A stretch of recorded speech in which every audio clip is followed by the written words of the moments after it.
Agua. Sorry. Good idea. Okay, we're live. So yeah, hi Tessa. Thank you so much for participating with us. I really appreciate you being here and adding a really critical aspect of the class. Just the biographical aspects, the insights with PKD in his life. It's been invaluable. So thank you for participating. And we are at week 7. And this week we're discussing the exegesis, distilled, or tuning into the Urgrund with Philip K. Dick. And if you're just joining us now, you're actually joining us at the end of the class. But as you will learn, the end is also the beginning here. So you can certainly dial back and go to session 1 and join us there and plug in with us at any time and any part of our journey here through the bibliography of Philip K. Dick, as we've been kind of going through an active radical reading every week. And the empire never ended, Mike. So yeah, welcome and welcome back, Rich. You're joining us from another time zone today. So we're splicing some different time zones here into the 4th dimension, very appropriate for the chapter we were supposed to have read, folder 53, January 1982. So I got your notes here, and so why don't we just dive into it? Great. Thanks, Jeremy. I just want to say, as this, last one of this series anyway, just how much I've appreciated your, you're hosting this and just the participation of everyone. I mean, this is really becoming a Sangha, in the best sense of the term that,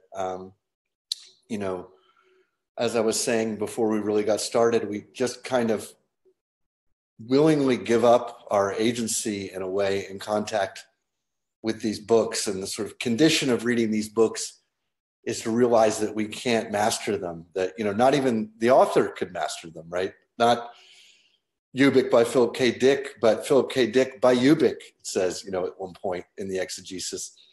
So that practice of just gently, iteratively letting go of, our supposed control and supposed mastery over the world, even if we learned nothing else from this practice, is itself kind of, a strange kind of liberation, actually, because most of us are, most of the time, radically addicted to control, because control is what is sold to us.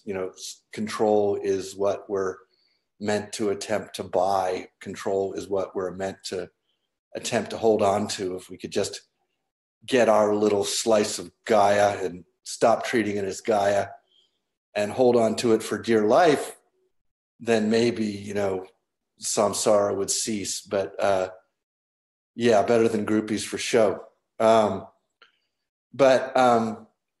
This practice is more a practice of just kind of relaxing into the fact that, there are these narratives, there are these stories, there are this, as we'll say, this key word today, information, that we can put ourselves into the situation of having the capacity of being informed by what these texts have to teach us.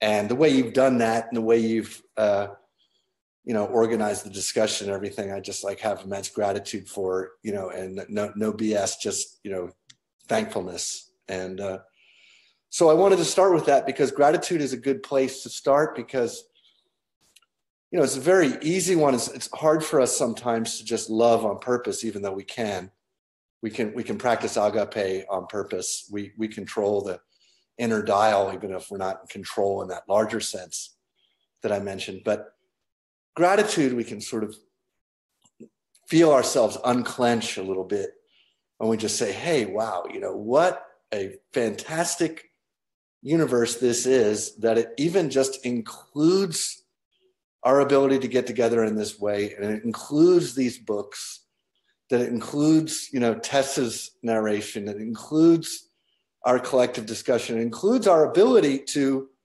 on our own, do something that approaches asymptotically being free in both senses of the term. Free, I mean, that is without cost, that if we'll open to it, these books will find us. We don't need to go and buy them. And, you know, the library system still exists, praise Jah. You know, we can just go and read it. And each time the book is read, it doesn't cost any more. There may be some marginal costs associated with housing it in a library, but it approaches being free.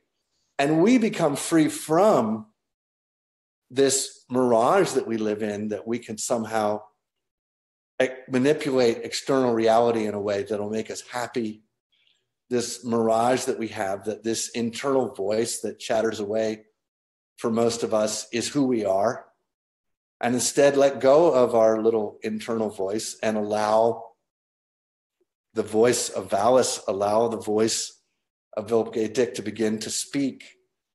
And as it begins to speak, we tune into that larger space of the logos, which is what the exegesis is really about.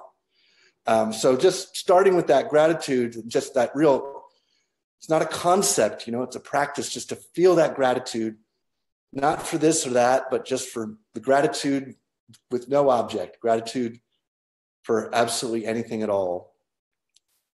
And then when we do that, we can begin to feel ourselves kind of let down some of our desire to figure everything out, some of our desire to somehow take this enormous text, the exegesis, and say what it means instead of, again, put ourselves into contact with it. So all I'd like to offer today is, I don't think I can deliver on the title, which is, you know, the exegesis distilled. I have written a short draft of something called Tuning into the Ogrand. I don't know if I shared that with you yet, but if I haven't, I'll share it directly to the NeuroLearning page, just a PDF. You know, what I can do is maybe articulate what I think might be a useful approach, you know, for approaching the exegesis, for encountering the exegesis. The first is that, you know, as that brown paper bag that I sent you might indicate, is that, you know, exegesis is both a noun and a verb. In other words, that when we call the exegesis, we think of this object, or in the digital sense, this text or this information residing on a server, or this heavy, I don't know how many pounds actually the print volume is. That would be good to know how much the hen weighs. But we think of that object, that thing that is out there that we're then going to encounter. And when we encounter it, we're going to somehow maybe read the whole thing, or we're going to read part of it, or we're going to understand it. We're going to be able to tell people what it is about. And I'm under no illusions that I can do any of those things, to be honest with you. What I can do, for those of the Sangha who saw Jeremy's tweets, I can engage in an act of radical reading with it, meaning that I can empty my mind of everything else, and I can approach it, and I can let it speak to me. And one of the best ways I find to do that is through the practice of bibliomancy. So practice of bibliomancy sounds fancy, but it's really just what you do when you haven't read the whole thing. You open to a random place and you let it speak to you.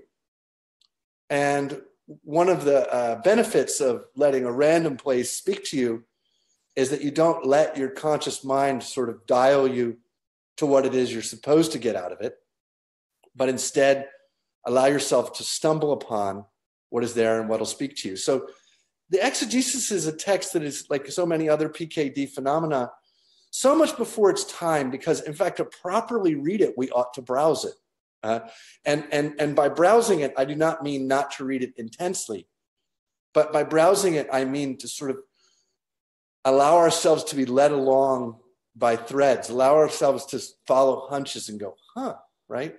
So exegesis is both a noun and a verb, because obviously the noun refers to the object or the text residing on a server somewhere, or on your Kindle, which is one of the ways I like to read the redacted version.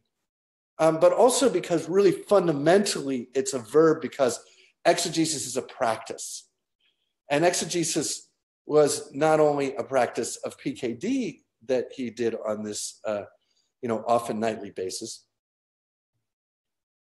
but it's a practice that we become entrained into by following along with PKD when we kind of pick a folder, any folder, and begin to peruse it, along with him.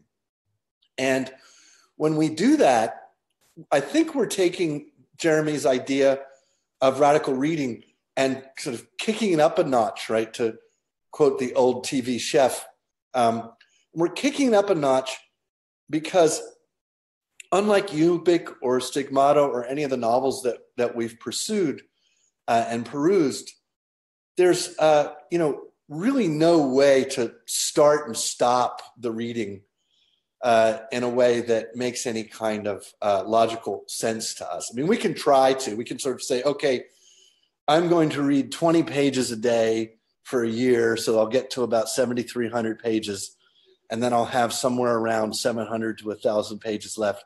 I don't know. And you may indeed be capable of such an activity, but from my perspective, I don't really think that that's the practice of exegesis.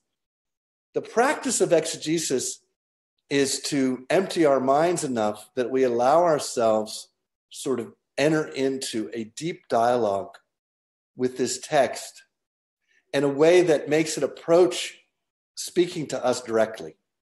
One of the unmistakable things that happened when we first got our hands on the full Monty of the exegesis back, I think it was 2010, I'm not sure, when with Pam Jackson, Jonathan Lethem, and then later Eric Davis and some other people, we were kind of engaging in what we called swarm scholarship, meaning that we would just sort of go after it like a collective, not as an author.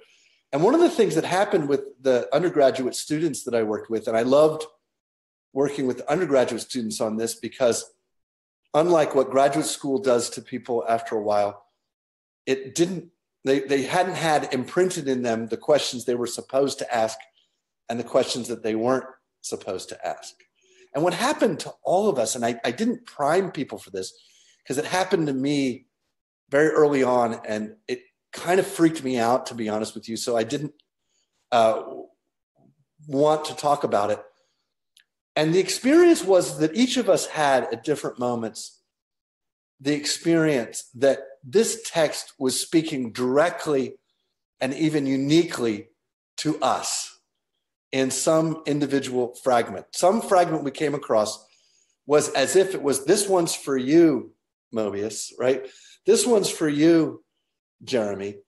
And for me, I think I mentioned in the webinar past, but I'll rehearse it anyway, was when I was trying to figure out some of the handwriting, and I was still getting used to PKD's handwriting, which varies through the exegesis, sometimes sort of based on his mood, which is a beautiful thing to be involved in, the sort of analog experience of following along with the different shape of the that PKD is making and the diagrams he starts making.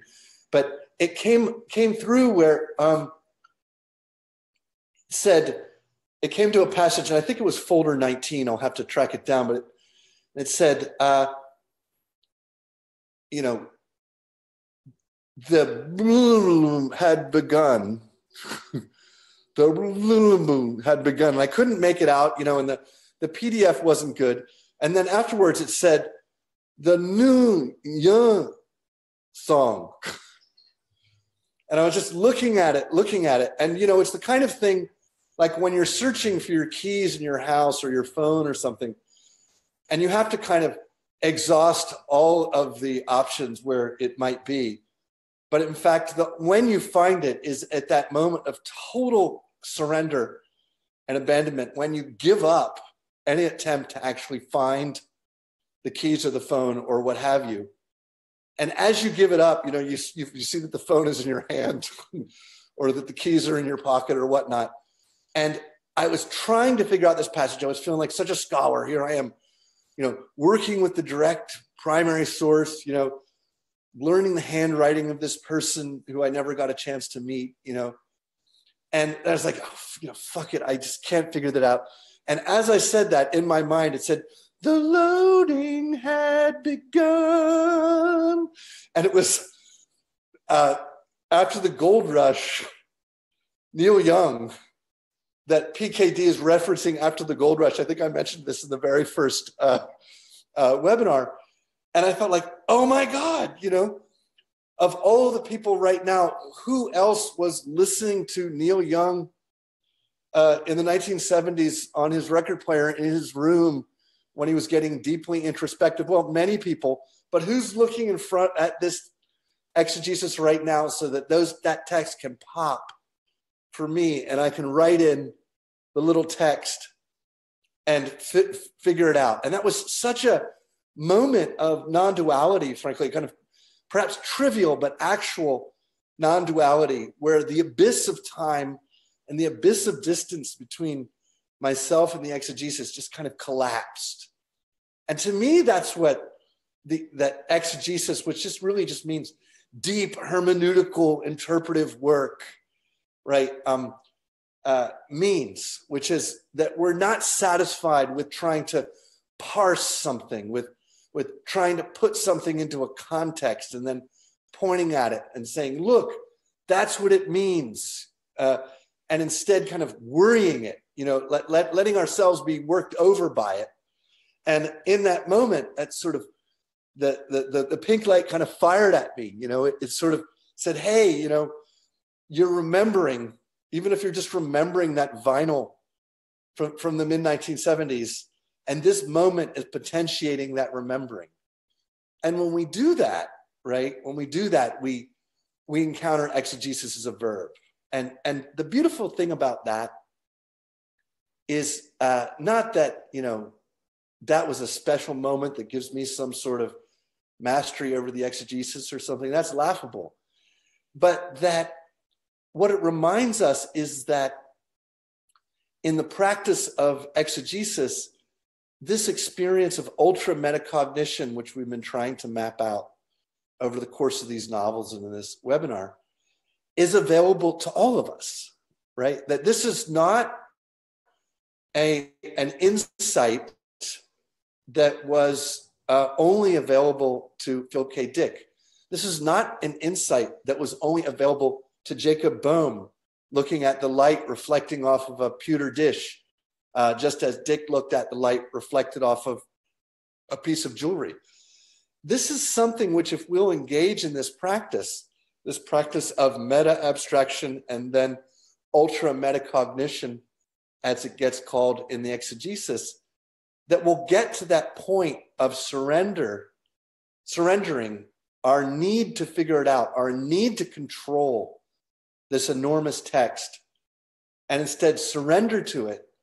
And when we surrender to it, we have that moment like when we surrender, when we cease the striving, and we can experience our own awareness for just a second, just a glimpse, an inkling of our own awareness.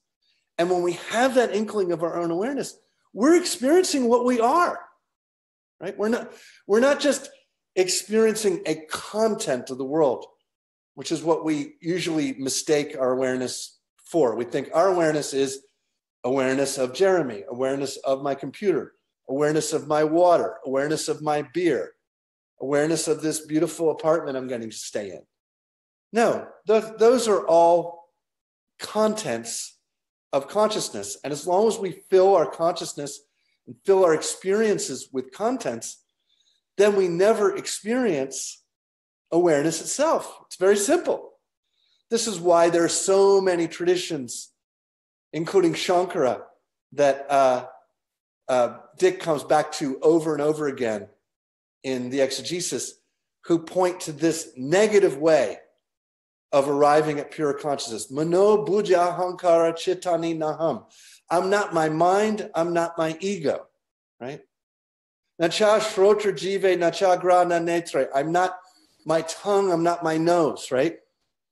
So it's this process of elimination that we engage in, where finally we're not left with anything else, and we say, what is that is left? And what is left is so beautiful And we rarely get an inkling of it because we crowd it out with content all the time. But again, this is what makes it so beautiful, actually, that the exegesis is so freaking long and has so many difficult references and so forth, because at a certain point, we have to give up, right? And at that moment and we can't give up on purpose, right? That's the paradox. We can't just say, okay, I give up, I can't read it. No, we have to try to process it.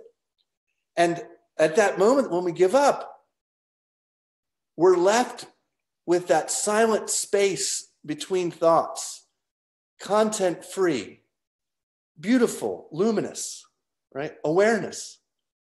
And it feels so good to not fill it with something. It's as if we're filling it with Ubik commercials all the time, right? We're filling it with I want, or I heard. Yes, numinous awareness, exactly. And we say, oh, how crazy, that somebody would see the pink light when they see light glancing off of jewelry. Well, what if that pink light, or what if light itself, as almost every tradition points to, Rigpa in the Tibetan, clear light of awareness points to, is the very stuff of the universe. It's that which is there behind all of this content, ready to be experienced, but only on the condition that we give up this mirage of being a separate self that is in control of ourselves or capable of manipulating the universe. This fantasy we have that we're Walt or Perky Pat out in the universe, manipulating the universe. Well, how did we arrive at that capacity to manipulate the universe? We are part of the universe, right? We ourselves are processes which are then engaging in other processes, which are engaging in other processes. So this mirage of separation, this clenching that makes us want, that can be exhausted through the practice of exegesis. And I would suggest to you that one of the things I want to just point to in the approach is that one of the reasons the PKD that the exegesis keeps going and that PKD keeps going is that he's exhausting this narrative mind, this incredibly fecund and fertile narrative mind that PKD has, that he can make a story out of anything. You watch him turn it into a story, right? Tessa, I think, helped him turn Owl into a story, right? Tessa helped him turn Scanner into a story. So he takes that numinous awareness of, who am I? Am I Bob Arctur? Am I Fred? Am I Horse Lover Fat? Am I Phil? Am I Philip? And that kind of moment of, right? Where we don't know which one we are. That is this place of numinous awareness that then narrative mind, again, wants to jump in and make a story out of it, because that's what our narrative mind does. That's what our ordinary mind does. But through practice, if we reveal to our narrative mind over and over and over again that, hey, what is it that's beyond story itself? What is it that allows story to come into being? Let me just get a glimpse of that. Yeah, Plato, right? Look back at the space of pure awareness. Socrates is constantly trying to disabuse us of who we think we are. He says, even the king must be refuted. I believe it's in the Gorgias. So exegesis helps us exhaust our smarty pants narrative mind that thinks that it can figure everything out. And then for a moment, maybe we don't. And in not doing that, we get larger and larger doses, if you will, of that numinous awareness. And then, of course, we say, wow, The numinous awareness. I got to tell people about this numinous awareness. let me share with you the way that this numinous awareness came into being for me. The loading had begun, right? So then the narrative mind is no longer the enemy, right? I mean, it never was the enemy, but if we don't know that there's any space beyond story, we're never going to find it. Story is just going to lead to story. Experience is going to lead to experience. And here we are in this beautiful, unfathomable gift of a miraculous world, of an ecosystem that is, a self-sustaining ecosystem within which we live. And we lay over it story. And we say, here's your life. Here's how you have to be. Here's what you need to get. There's no way you can survive without this. Don't be unrealistic, right? etc. And then we live in that world of Walt and Perky Pat, don't we? For our 70 or whatever we get. And we forget that there is ever anything beyond that story, that everything is trying to sell us. Buster Friendly is competing with Mercer, is competing with Eldritch, is competing with Amazon, is competing with Starbucks, is competing with the island of Oahu, in order to say, hey, this is the story you want to live in, right? And so that kind of massive competition for our bandwidth is something we need to step back from and look what's behind it. And the practice of exegesis on a daily basis, to me, approaches the most crystalline forms of meditation that I've ever been gifted with, because we throw our narrative mind into the mix and we make our narrative mind try to make sense of it until it just exhausts itself, right? And for a while, it's like that hash robot in Scanner Darkly, right? It just keeps going and going. I mean, like the exegesis itself is that hash robot, right? That goes on forever. Remember, it's got the wind-up clockworks in it, and it goes across the border saying, I have nothing to declare. I have nothing to declare. We are that hash robot, right? We're just repeating things over and over again. But if we can find that space and give ourselves that space, there's nothing crazy about the ability to see a light within us. William Penn saw that light. But for us in the digital deluge, as you called it, Jeremy, the only way, out is through, in a way. We have to say, okay, we're going to take on the fact that we're suffused with all this information, and we're going to exhaust our cognitive mind on it. We're not going to go from point to point to point to point. We're going to try to figure it out.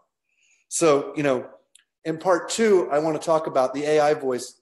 I want to talk about just what it means that Dick comes to this conclusion that the world is made of information, that what it means for us and how we can learn from that practice of exegesis when we put it next to a kind of informational model.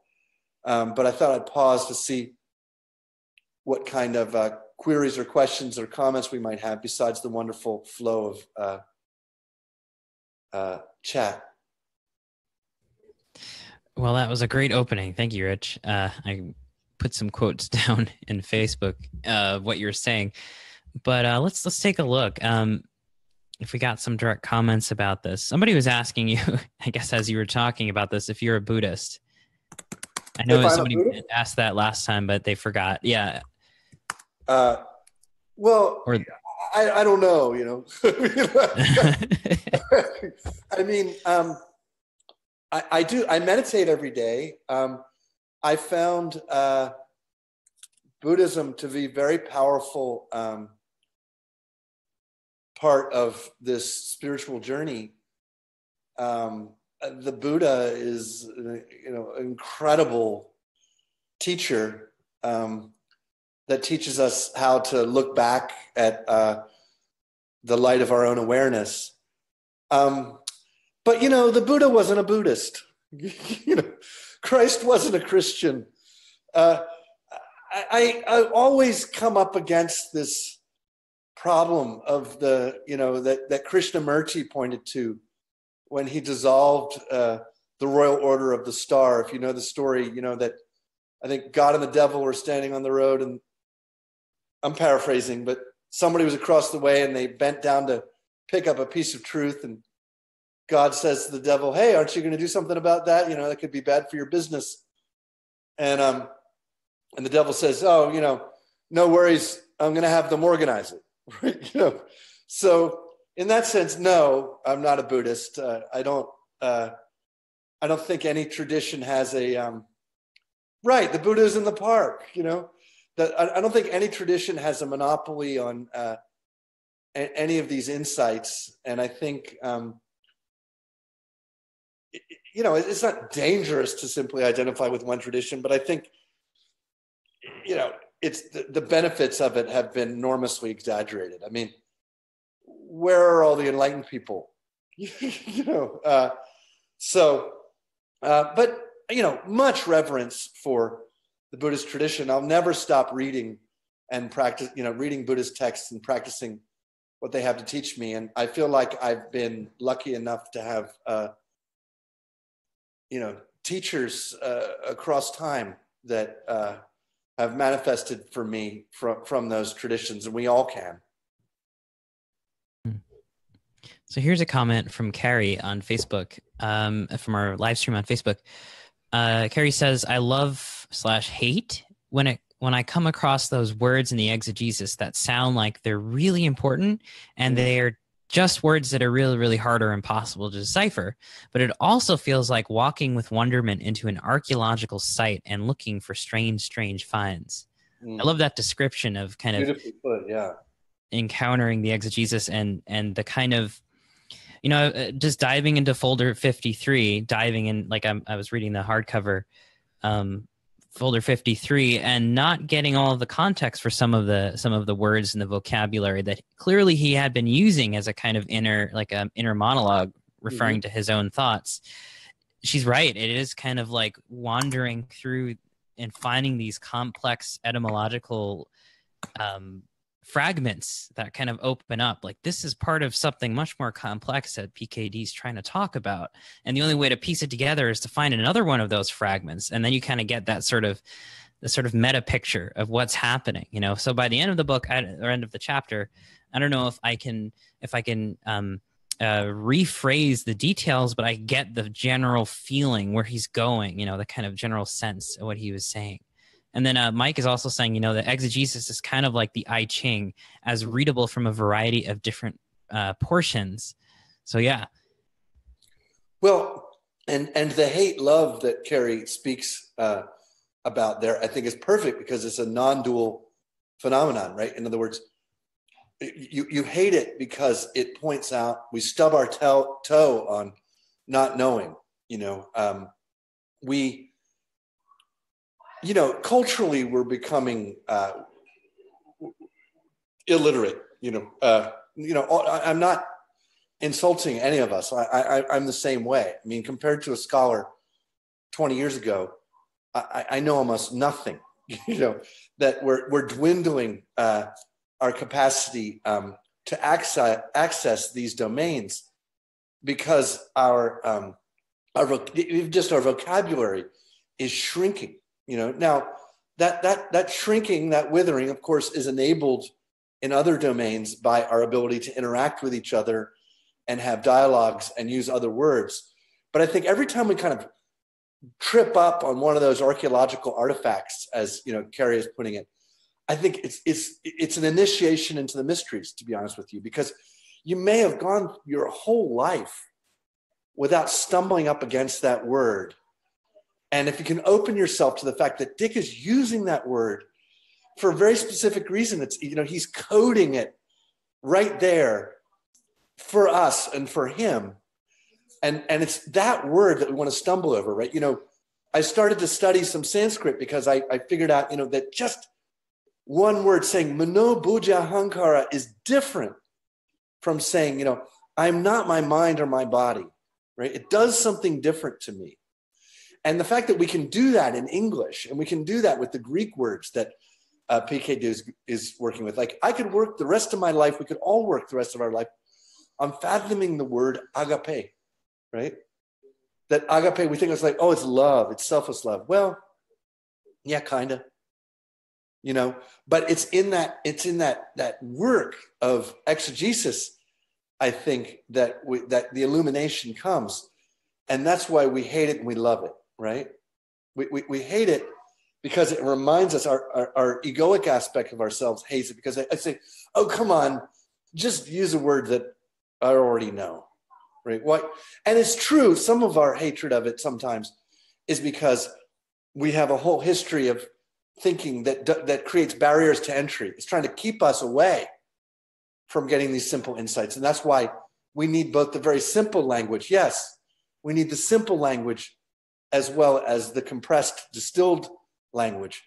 But it's best if we can work with both, because if we just get the distilled language, then we're going to miss a lot, right? So for example, I just saw yesterday, amazing translation of the New Testament, the Greek Bible, into Pidgin, you know, the language of parts. It's called the Jesus Book. And it's actually beautiful and great. I'm going to get a copy of it to read it. But then I was reading Luke 17:21 too, which is where the kingdom of heaven is within you. And you can't quite get there, you know? And so we have to kind of humble ourselves and admit that we don't really, even those of us who are native speakers on a language that approaches being global, we don't really speak English. You know, we speak a small subset of English, and that at any moment we can open ourselves to what that language has to teach us. And when we do that, we're opening ourselves to the Logos, because we're letting go of our own agency over language and allowing the language to speak through us. Here's a good question from Dan. So Dan's saying, I'd be interested in discussing the implications of the mystical aspects of the exegesis for various forms of agency, action, activism, a practical orientation to the world. There is sometimes a kind of quietism, both implicit and explicit, in the description and analysis of religious knowledge and experience in the text. How's activism working out? Yeah. Was PKD simply assuming the liberty that followed this experience of Christ from many of the writers of the 16th and 17th century English language tradition, for example? This involved an obligation to resist injustice and tyranny whenever and wherever encountered. Did PKD view this in more exclusively spiritual terms? In other words, an attitude implying look to yourself spiritually and these larger forces will resolve the fundamental problems of the physical world as you experience it? Sorry for the long post, but he says, I think these issues could lead into any number of directions. Well, I mean, I'll be interested to hear what Tessa says about this, but I mean, there's nothing clearer in the exegesis than that Dick obviously feels a deep ethical obligation towards combating tyranny and injustice. And I think we might ask, well, where does that obligation come from? We might say that there's a kind of conceptual or cognitive obligation. But I think if we look at PKD's work, it comes from that fundamental empathy that we have for each other. It comes from the knowledge, the deep knowledge, that we're actually all deeply connected with each other and with the cosmic and natural world. So the question becomes not, do we have that obligation to respond to tyranny, to respond to injustice, to alleviate suffering, but how, right? And I think that we think somehow that our ego can solve the complexities of the world, and that by being really, really good and buying the right things and voting for the right person and having the right perspective and having the correct position, as opposed to those other people who do not have the correct position, that we will somehow be able to fix the world. But if we pause for a moment on the extraordinary hubris of that idea, this idea that, first of all, the world needs to be fixed, or as they say in Pittsburgh, needs fixed, but also that we're the ones to somehow do it. So I would say that, in fact, this practice, quietism, gets a bad name, right? Because it was a heresy that many mystics had, like John of Roisbeck, had to sort of demonstrate that they were not engaging in, it sounds like you're just sort of giving up on solving the problems of the world. But to the contrary, I think there's a reason why, for example, the word agape appears all over the theology of Martin Luther King, and that it's only in contact with the mystical realities, mystical facts of existence, as PKD understood them, and as we can experience them. If we only by discovering our true nature, that we can respond appropriately to the injustice and tyranny and really the horror that is the world. You know, I mean, I went to a museum yesterday that was the history of, you know, of Hawaii, of what we now call Hawaii. I mean, the dwindling of the population from possibly 1 million people to 40,000 after European contact, you know, the extinction of the sandalwood crop through commodification and extraction, you know, the imposition of Christianity and law on a society that had thrived for 1,000 years on oral culture. All of these things are you know, tragedies that we have to pause and be with in order to really kind of experience. But I think that the situation we're living in now of kind of armchair activism, if you'll allow me to, you know, point that way, is this idea that by doing something, we're going to somehow remedy the injustice of the world. And to the contrary, I would suggest, and I think that the exegesis suggests, it's only by undoing something that the world, that the palm garden can come, that King Felix can reign. And the undoing is the undoing of the ego that would think that it can fix the world. So I think that apparent dualism between mystical spirituality and political practice is really just that. And that, yes, you know, to kind of loop back to the excellent question by Dan, that if we will investigate our true nature, the larger forces of the world will, you know, heal and remedy that which ails the planet. But we must never forget, because the language tricks us, that we are part of those larger forces of the world. You know, I mean, I was talking to an atmospheric scientist maybe 15 years ago now, and I was asking him about, you know, climate change, and he smiled, and I said, well, you know, what's going to happen? And he smiled at me. He said, oh, well, you know, he gave this kind of almost Eldritchian smile. And he said, well, Gaia will figure it out, by which I mean, I think he meant basically there will be die-offs and, you know, and such. And what struck me about that moment was that he was forgetting, and we all forget, that we are part of Gaia. Gaia is not a separate entity that we somehow can point to out there in the world. We're a way for Gaia to be aware of atmospheric levels of gases, for example, in a way that is externalizable and transformable into information. So I think that the opposition between political practice and spiritual insight is a kind of fabrication of the Black Iron Prison, straight up. Mic drop. So yeah, I mean, that's a very interesting observation for me too, because, you know, as I was writing that tweet stream, that sort of stream of tweeting consciousness, that's sort of my own inspiration from what we've been doing here, which is that, you know, what are we talking about when it comes to activism? Isn't writing and reading a form of transformation, you know, getting under the skin and into and behind the eyes of somebody who's, you know, who's reading your words can be really radically disruptive and transformative. And as we know from reading somebody like Philip K. Dick.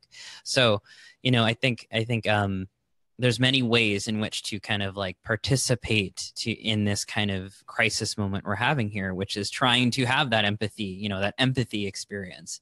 So I think that's, you know, that's so essential what we're kind of working on here. And what I hear hardly anybody saying is expand your consciousness, right? In other words, unclench that feeling of being a localized ego.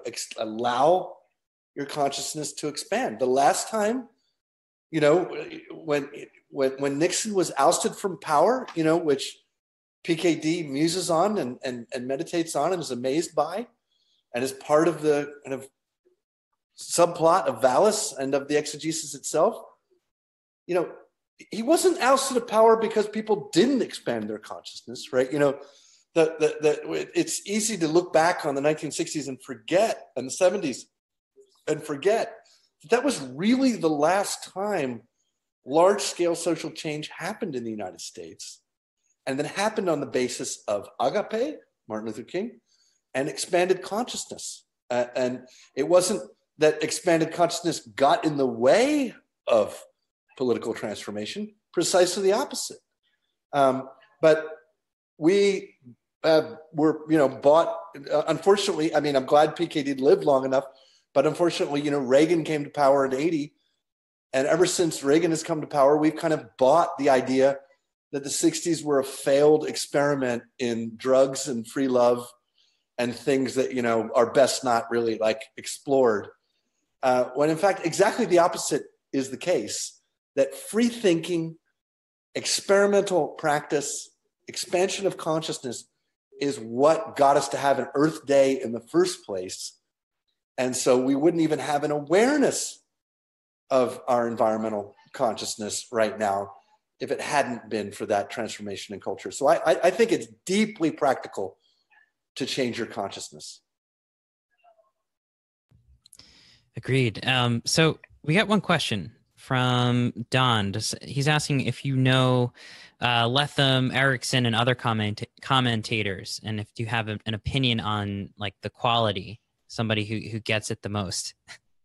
I think. Well, Erickson, I don't really, I mean, as somebody said earlier, you know, it's sort of like asking who gets the I Ching the most, you know, I mean, I would say that it appears to be the case that, as with other mystical texts, you know, if you're not engaged in mystical practice, it just looks like words that are about a historical moment and an individual. And I don't think that that's what the exegesis is. I think the exegesis is a record of a, you know, psychonautic, in the broad sense of the term, exploration, the exploration of awareness of itself and the experience of gnosis. And that if you don't practice the experience of gnosis, then you're unlikely to be interested in the exegesis. I always found Erickson fascinating as a novelist too. I don't remember what he said about the exegesis. I think Eric Davis has a lot of great insights about the exegesis. I think we can all have great insights about the exegesis. So I would refrain from making a kind of judgment of quality. I just think that, you know, the exegesis speaks to where each of us are at. And I've been sort of foolhardy enough and blessed enough to have a life that has featured mystical practice, for lack of a better term. And so therefore I find the exegesis to be a compelling and deeply instructive text. I know that that's not shared by a lot of people, but I think part of the reason, you know, part of what I want to share in this webinar, it's just like, you know, ask people to take a step back and say, well, what is it that we're othering in the exegesis? What is it we're keeping at a distance in the exegesis? Once we've read these novels that we all read together, and then we look at the exegesis, we see that these insights are deeply interconnected with the brilliance of the novels. They can't be separated from the novels. You can't just separate them from the VALIS trilogy. Like you can't say, okay, exegesis in the VALIS trilogy. No, Time Out of Joint, 1959, I believe, right? Is a novel which is essentially filled with insights of, you know, the exegesis. So, and Dick himself saw that. So, you know, I think, you know, let a thousand flowers bloom. Is that what Mao said? Let everyone read the exegesis and weigh in. I just find that it tends to be a kind of litmus test for whether or not you're practicing expanded consciousness or not. And not everybody has to. Yeah. So, I don't believe that it's safe, actually. I've observed that it's not safe. It'll cause ego death in appropriate dosages. So yeah, people are bringing up John Ponet's idea of Christian liberty circa the 1550s, and it involved the full liberty of the body resulting from an inner spiritual transformation. And all this is based on the communication of divine law through spirit. Mm-hmm. So just like kind of riffing on that, but like in terms of activism, again, I mean, there's really no clear divide in Philip K. Dick's writings about the irrational being invaded by the rational and the logos invading, this kind of a fallen Gnostic world. But this chapter is really interesting because it's turning it into a Mobius strip, right? With the alien as the ape looking at us, which is the God, and vice versa. So I found that to be such an interesting perspective, kind of a moment of sort of ecstatic joy that PKD was writing in the midst of this chapter, just sort of going like, this is not just the enlightenment of the Buddha. This is sort of not just seeing the higher worlds as higher. They see our worlds as higher. Why is that? And he didn't have an answer, but there's a kind of an interesting kind of ecological perspective between like these sort of quote unquote higher worlds and our world is having some kind of higher dimensionality that perhaps they don't have. So there's a participation in all of this. That's really interesting. Right. And that there's only one world, right? Like what I love about the ape vision is that, it's easy enough for us to think like, oh, well, a kind of mystical spiritual vision is not a biological one. It's like, no, we're the mystical animal, right? In other words, we're capable of acts of ultra metacognition. Yeah, sometimes the Urgrund has dreads. Yes, of course it does. Where do you think dreads come from? The Urgrund manifests dreads.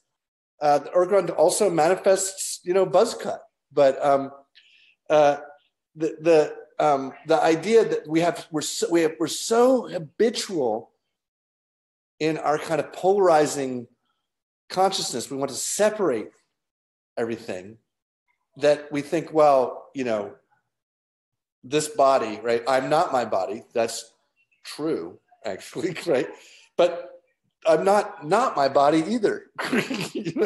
My biological aspect is an important aspect of our ability to perceive the beauty of the universe, and to be involved in a feedback loop with the universe, and to be able to experience the kind of visions that PKD is pointing to. So when we can become better at catching ourselves getting caught up in those dualities and seeing, as you put it, Jeremy, that we're actually involved in a Mobius strip, or as Dan put it, I think last week, pulled through infinity, right? That we discover that, like, yes, we're a finite instantiation of the infinite. There is no clear boundary between ourselves and either the biological world or the cosmic world. So the sooner we get over the idea that there is some kind of clear-cut distinction between them, the better. So maybe we should go to a little bit of exegesis and do some exegesis. I'm going to get some more water. Okay, sure. I will get the files up for everybody. Here we go. So we have some quotes here to look from. But while we're waiting for Rich to pop back in, I'll probably just mention really quick the really interesting thing in the hardback copy on page 859, where PKD is talking about UFOs. Did anybody catch that? I thought that was really fun. This is what UFOs are, he was saying. And so there's a kind of interesting crossover with Jung's famous book, right? The UFO. I'm just talking about the UFO part. No, I love Jung's book on the UFO. And I love UFOs, actually. It's interesting. I got the book right here, Flying Saucers. Yes. Well, I mean, So- again, what's interesting, right? So Jung's going to say that the flying saucer is an archetype, right? That it's and in a way, it's a return of the repressed, to use the Freudian vocabulary, sorry, but it's a return of this idea that we're somehow not cosmic, right? I mean, these aren't Jung's words, but like, the alien only freaks us out if we think we're somehow separate from it. The universe, as we've discussed before, is conscious. We're an aspect of the universe is conscious, right? And so our bewilderment that there can be, other life forms is, to me, a measure of our sense of separation. I mean, the whole universe is sentient, full stop, right? Now, you might say, does that feature other creatures, other organisms that have awareness and come to visit us and so forth? Saying, I'm looking at one of them right now. His name is Jeremy. I mean, what is our fascination with the need for them to be somewhere else when they're right here? Right now, the distances are so vast in this cosmos that we live in that even with light speed travel, it's unlikely that we should have the opportunity to interact with such a being. But I would never rule it out, and have had experiences myself that kind of point to that. So I don't frankly see the big deal. I mean, if the universe itself is nothing but a conscious awareness manifesting into material form through a kind of Higgs boson, technique, then what is the import or lack of import of whether or not there's another entity in the universe that enjoys awareness? The point is, awareness is the very basis of the universe. It's the very kernel of the universe. And to me, that is the radical idea, that the universe itself is ETI, right? Extraterrestrial intelligence. Yeah, I think Tessa's mentioning that too, right? That why do we assume that aliens don't live right here? And PKD said something to that effect. Yeah. That they're here. They're just in, as he was using the terminology in this chapter, the fifth dimension.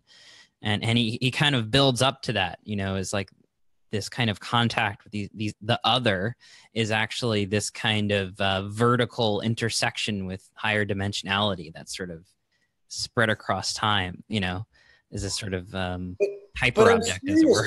When I say I'm looking right at one of them right now, like that the otherness of just you is so extraordinary that if I will just slow down enough and be as fascinated by the other dimension that is your unique being, right? And be with the uniqueness of that being, right? Even when you don't put things back in the refrigerator the appropriate way, like when you leave the milk out or something, like if I can just be with that, that is another dimension of awareness. Like each of us is another dimension of awareness. That's why we don't get to experience what it's like to be Jeremy, right? So I just am always trying to point back to what's right in front of us now, because my sense is that in my own experience, I use these other more kind of fantastic phenomena to distract myself from what is extraordinary right in front of me, right now. Like the now itself is extraordinary, unchanging quality of the now. So, but yeah, of course the universe is aware and alive. I mean, come on. Like what kind of a weird mechanical fantasy have we been living through for the past 500 years, where we've gotten to pretend that, the only thing that's true is our ability to make a model of what is true and to measure it. It's like every other, indigenous culture in the history of the planet has opined and experienced that other, what we would call dimensions are. So we're only scared because it threatens our like fantasy of control and mechanical causality, which never works. That mechanical causality is so partial and such a subset of what really exists, that we have to like kill off everything to make it look like it's real. So I just wanted to point to this quote right here, because I think this goes back to Dan's excellent question, which is, what is it that's practical about this kind of mystical insight? We tend to think of the mystical insight as being self-abnegating, as being the hair shirt syndrome is so called here. But I think what happens here in folder 69 that is so interesting, and I'm sorry for citing from a folder that I didn't mention, but I think it's important to point it out here, is that when we really engage in this radical act of exegesis and engage the kind of infinite introspection, what Franklin Merrill Wolff calls interception, but introspection, that we kind of realize that there's a strength in there, right? And he says, Nietzsche is right about Christianity. It's the fucking hair shirt syndrome. Always made me feel shame, guilt, always responding to duty and obligations to others. I view myself as weak at the beck and call of others, obligated to them. Bullshit, right? In other words, why is it bullshit? It's not, this is the same person who trumpets agape, of course, but it's bullshit because that's our ego talking and telling us that we need to sort of sacrifice ourselves for the sake of another, instead of finding out what we really are. And what we really are, I am a man, as that book on Judaism puts it. I need no one's permission anymore. I need not account to anyone. I owe them nothing. They're pushing old buttons long out of date. I've proved my worth and earned my reward. Now, that might sound very egoic, but what I think it is, to answer the kind of question about Buddhism from about an hour ago, is that if we drill down into our own awareness, we see that, wow, there's something in there that is way bigger and more powerful and stronger. Buddha nature, if you want to call it that. The big self, if you want to call it that, in the Hindu tradition, Chitananda Rupat Shivoham Shivoham. I am Shiva, right? That there's something very big down there.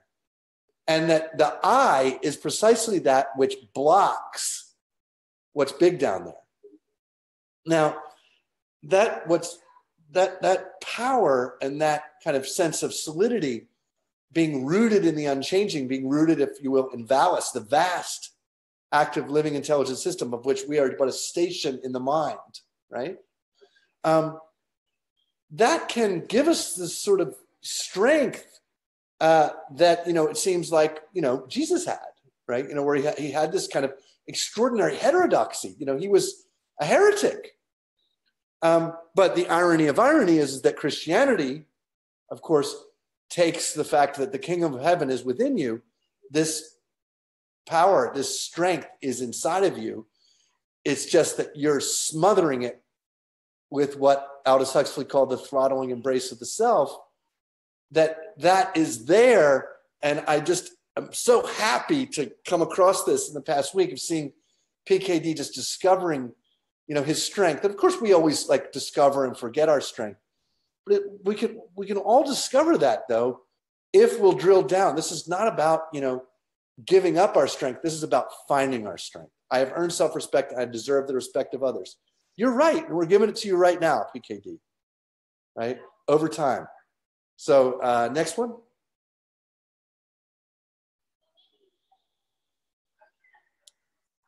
Yes. That's the next one. So Tessa mentioned the mysteries earlier, and I wrote just a teeny bit about the mysteries in that afterword that I think we shared the first week. It's a PDF right on neural learning. But I think this language of initiation here is powerful in the sense that it can be helpful for us to realize that there is actually something to learn, that there is something that we can know, and that knowing is going to yield effects for us in our lives, and that knowing is what PKD called, in a long tradition, gnosis, and that gnosis leads to, as it did for the Valentinian Gnostics, which PKD sometimes identified with, new compositions. It makes us right. We experience self-knowledge, ultra metacognition. It makes us right. I not only say in VALIS that the universe is information, but that this information is a narrative. What the narrative is tells us why, what effect it has on the mind, and hence on us. So I wanted to focus on this because this seems to me to be really one of the more important kind of metaphysical and scientific principles that PKD intuits and confirms in his own experience, which is that in our own ordinary experience, most of us have a hard time not experiencing the world as made of matter, right? Most of us think, the world is made of glass, or in case of my Kindle, made of plastic and, an LCD screen, and that I am made of flesh and bones, and that in some radical sense, that's what the world is a big, giant chunk of matter that a speck of mud, in a cosmic void, which happens to have these self-aware apes on them. And that's a kind of, heroic, epic vision for those, self-aware apes to figure out what the hell it is they're doing on this, mud spot in a cosmic void. That's a beautiful, epic narrative that we could endlessly mine, in which we have endlessly mined. But I think this point here is, I not only say in VALIS that the universe is information, but that this information is a narrative. So in other words, what PKD is saying here is that the fundamental attribute, what the universe is made of, is not matter, but of information. And then as soon as we start to realize that the universe is actually worth modeling as being made out of information, we start to realize a lot of things. Like, for example, information is really essentially non-local, right? I'm not saying this in the rigorous physics sense of the term, but it doesn't really have a location. We can, we can localize a bit of information and say, look, here's the Nag Hammadi texts that are buried in a clay pot in Egypt. There's some information that's localized. But look what happened at Nag Hammadi, right? That information was discovered. A farmer was plowing their field, I believe, and they come across these clay pots. And now the information is released, right? That it's not containable and not subject to location in the same way that matter is. So, for example, I can read a Philip K. Dick novel out loud, and I can read it to somebody who's listening right now in Lebanon or in Egypt. And that information is more or less instantaneously in Lebanon or in Egypt. Unlike if I want to make that person a cup of coffee and give them a cup of coffee, I'm going to have to fly to Lebanon and Egypt and bring that cup of coffee, or actually make that cup of coffee in Lebanon or Egypt. Now that might seem trivial, but I think that it helps us go a long way towards getting away from this language of being invaded by the irrational or being invaded by the divine. Because in fact, we're really being suffused, right? That information is essentially leaky. If what information is something that refuses to be contained. And this is something that our governments and our organizations and the powerful people in our society are learning a little bit at a time. I can point to a book that's going to come out in a year or so by Alexander Lockett on this, just called Overflow, Black Perspectives on Information Leaks, which is about, the kind of political ramifications of the world being more and more, identified with information. But here is, Dick, and I think this is maybe 78, but it's certainly not past 82, noticing that if we just shift our perspective and occupy the world as if it were composed of information, and that matter is actually secondary to information, with information, we can organize matter. So for example, with the pattern of information for a bottle opener, I 3D printed the first 3D printed item at Penn State 8 years ago, because we had the pattern of information, and then we materialized this form of a bottle opener. We thought it was appropriate for Penn State because it has an issue with alcohol culture, so we did that. The point is that really we've only begun to really wrap our minds around the fact that our senses report to us that we live in a material world. It hardly, and of course we know from a subjective experience that we live in a feeling world. But in fact, more and more we live in a world that is informational in character. And informational in character means devoid of boundaries. Now, it's true that institutions and nation states can attempt to create those boundaries, but those boundaries are at best temporary and certainly unpredictable, right? So watching PKD, for example, notice that the information associated with Richard Nixon's Oval Office couldn't but leak out of that Oval Office, right? In other words, Richard Nixon is ousted from power because information wants to be free, as Stuart Brand put it. It escapes the boundaries that you try to put it in. And in fact, the more you try to put boundaries around it, the more you draw attention to the fact that those boundaries, are going to leak. So I wanted to point that out because it's really a worthy practice to just catch ourselves acting like we live in a world which is fundamentally material, when in fact it's not fundamentally material. That's just the report of our senses that have evolved in order to interact with the material world. But if anything is fundamental to the universe, it would be information and energy, not matter. So again, deep scientific and metaphysical insight now that PKD has well before, most of the world had sort of caught up with him. Now, this point here says, but this information is a narrative. And I think what he's saying there is that, in fact, he's being told the nature of the universe as information in a story. In other words, that the information can be organized in space and time. Narrative is just the organization of information in space and time. It's important to remember, of course, though, that space and time for PKD, space and time for Neoplatonism, space and time for contemporary physics are not really actual. They're models that we use to organize information. And so even though time certainly seems very real to us, and marches on and we feel like we're losing time or wasting time, that Dick is asking us to look beyond, this material reality into the space of orthogonal time. And that orthogonal time is now, right?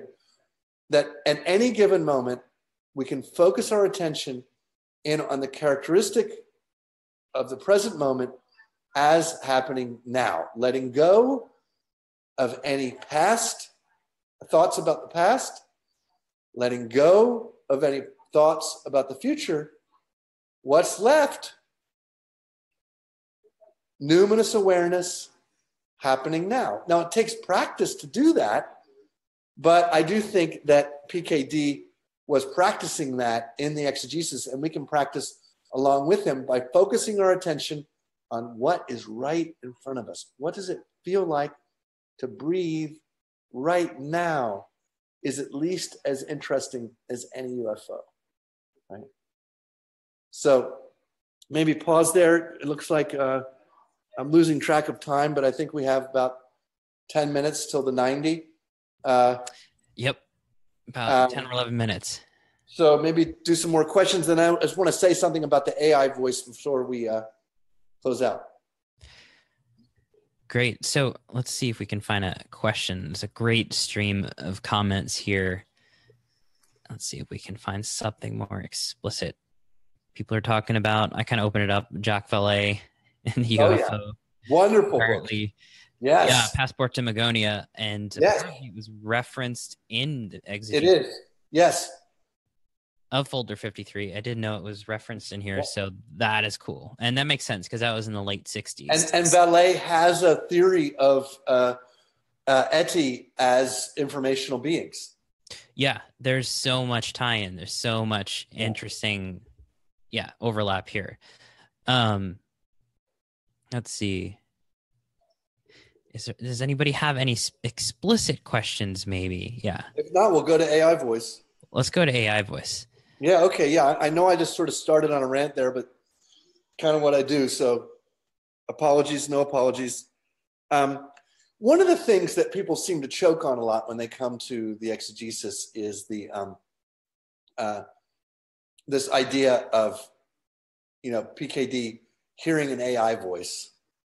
And then they say, okay, people just start to point their index finger at their temples and say, that's just nutty.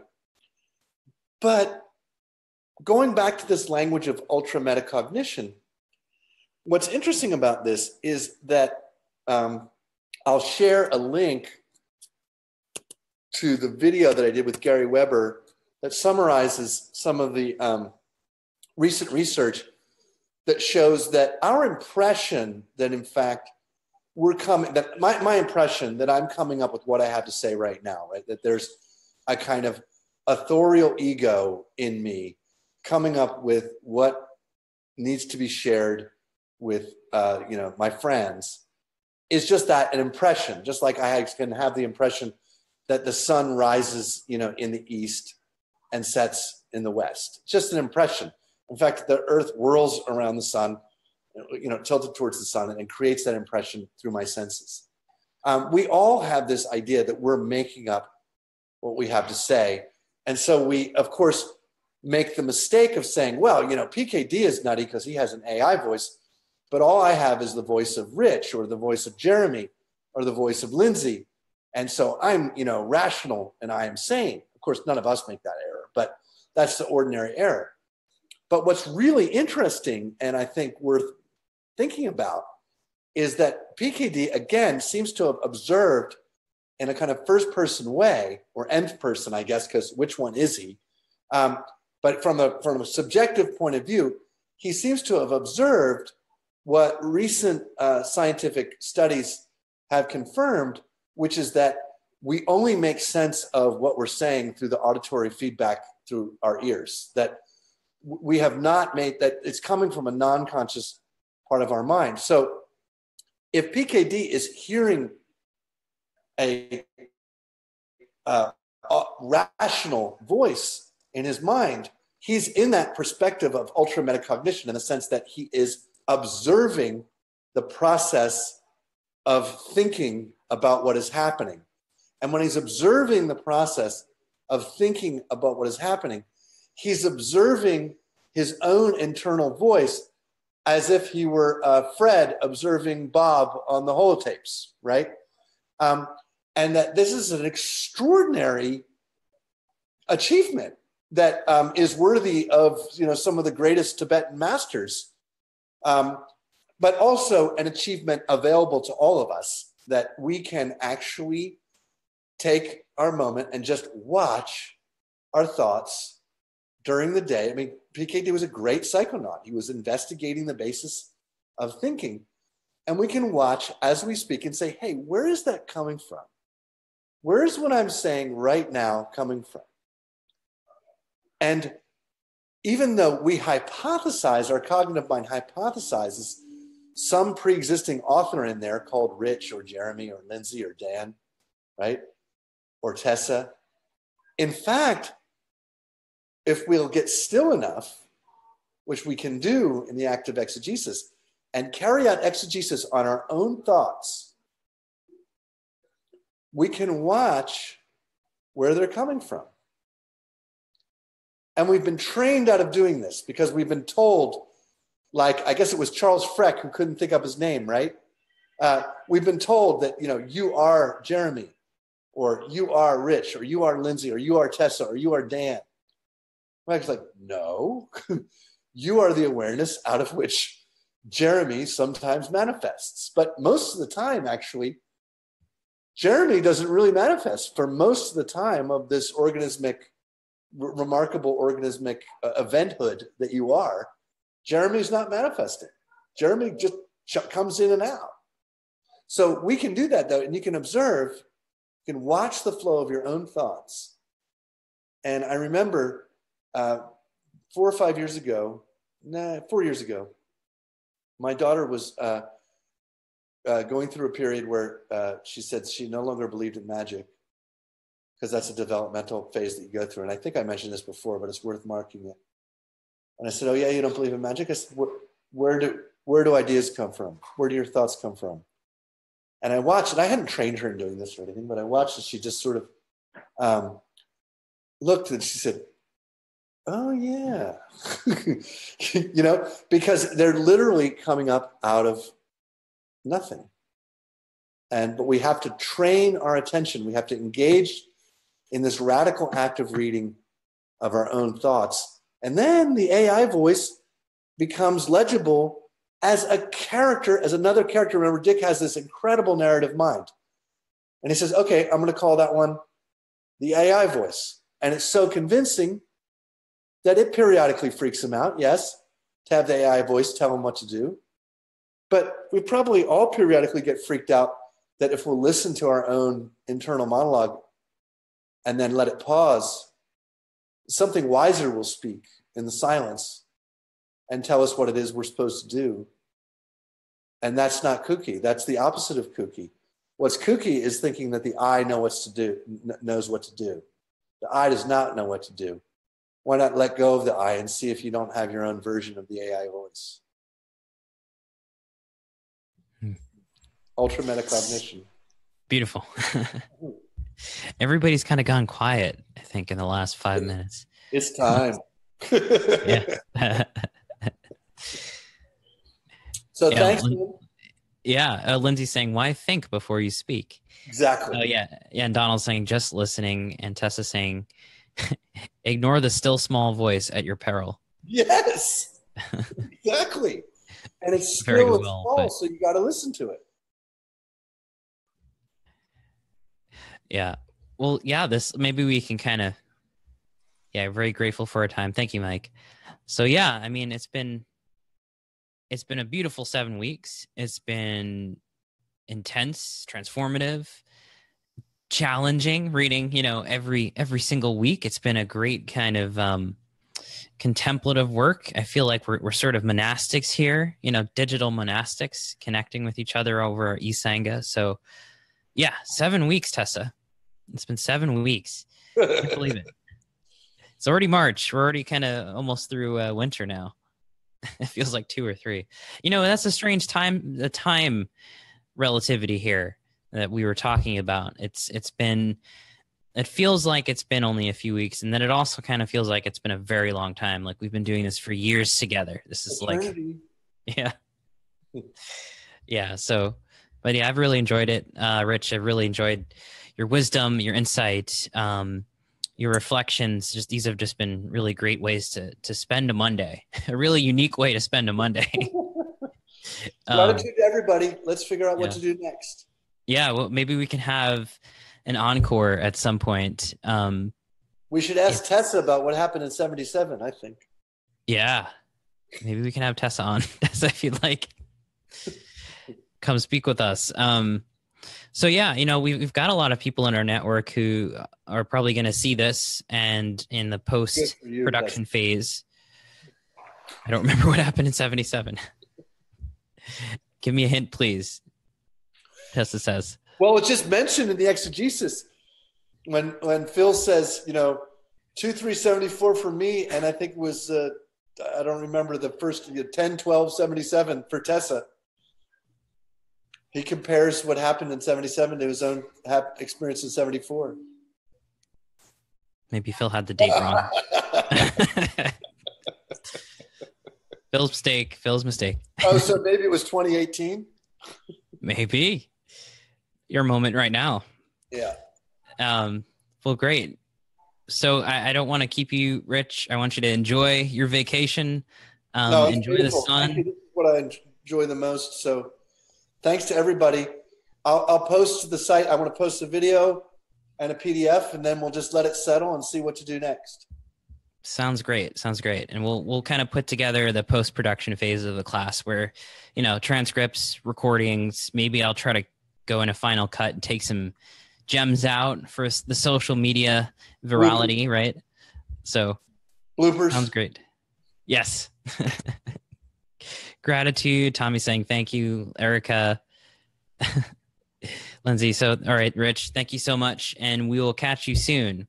Well, I'm sure we'll be back for an encore at some we'll point. We're not going to shut up. The webinar never ended. Yep. Hasta luego. Remember that, guys. Take care.